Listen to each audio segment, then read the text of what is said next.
As soon as a quote gets converted to an order, and it's of a specific quantity or let's say it's for a specific type of product. All right.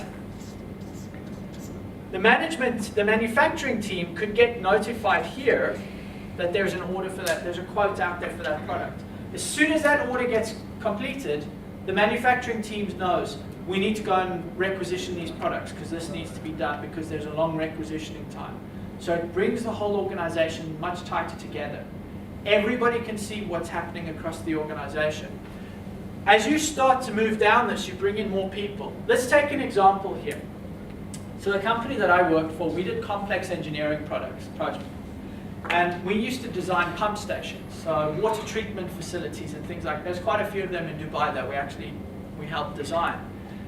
Now, as you can imagine, there's a lot of moving parts in that.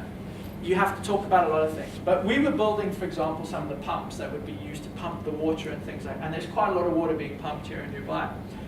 And they would say to us, we'd discuss with their consulting engineers, our engineers would talk to them, and we'd have a very long dialogue. And then we'd go away and we'd say, okay, we've got the specifications and it needs to do this. And we'd get into manufacturing and we'd start to develop a prototype. This was before the days of 3D printing, mind. We'd start to develop a prototype and we'd start to test. And we'd realize, okay, the machinery is not going to cope with this level of throughput required because the chemical pH balance in the water is worse than we thought, or the heat is causing problems. Certainly here in summer, the heat would be, any time of the year, the heat would be causing you problems. I live in Sweden, so this is pretty warm for me.